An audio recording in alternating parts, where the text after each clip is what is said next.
আসসালামু আলাইকুম এভরিওয়ান, কেমন আছেন সবাই? ছোট্ট আরেকটা মিনি ব্লগ নিয়ে চলে আসলাম আমি টুকিটাকি 7 গল্প ভিডিও পেজ থেকে। অনেক দিন পর একটা ছোট্ট মিনি ব্লগ করলাম। আর আমি এরকম লং ব্লগ করা হয় নাই, যতটাই ব্লগ করেছি ছোট ছোট রিলস আকারে আপনাদেরকে দেখিয়েছি। তবে আজকে ইচ্ছে হলো যে পুরো একটা ব্লগ বানাই, তবে সেটা ছোট ছোট স্কিপ আকারে। পুরো স্কিপ নিয়ে প্রথম থেকে শেষ পর্যন্ত যে আমি ভিডিও করে আপনাদের সামনে পরিবেশন করতে পারবো ওই সময় বা ধৈর্য কোনোটাই হয়তো আমার নেই।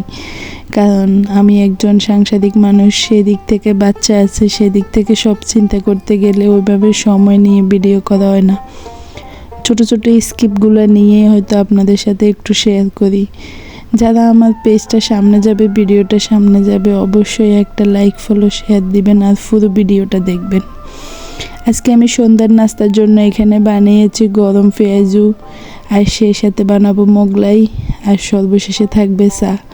আমি আসলে খুব কম মানুষ দেখেছি যারা ভাজা ভুজা পছন্দ করে না, তার মধ্যে হয়তো আমি একজন প্রথম যে ভাজা ভুজা দেখলে যতই অসুস্থ থাকি, যত কিছু থাকি, খাওয়ার জন্য পাগল হয়ে যাই। এখানে আমার পেঁয়াজুগুলো দেখেন কতটা সুন্দর হয়েছে। আমরা ঘরের বউরা যখন ভালো কোনো কিছু বানাই তখন কিন্তু আমাদের পর্যন্ত থাকে না, ফ্যামিলির সবাই সেটা খেয়ে শেষ করে দেয়। আর আমরা যখন আসি তখন হয়তো একটা কিংবা দুইটা পাই। তবে এটা দেখে ভালো লাগে যে সবাই মজা করে খাচ্ছে, অতটুকু আনন্দ। হ্যাঁ, এখানে আমি বানিয়ে ফেললাম চা। চা আমাদের সবারই প্রিয় কম বেশি, তবে চাটা যখন মনের মতো করে বানাবেন তখন দেখবেন যে সারাদিনের ক্লান্তি, দুঃখ, কষ্ট সব ভুলে যাবেন। চা অতটা প্রিয়।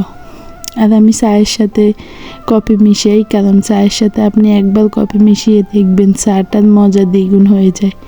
1 কাপ চায়ের সাথে আপনি একটুখানি কফি মিশিয়ে দিয়ে দেখবেন খেতে কতটা মজা হয়।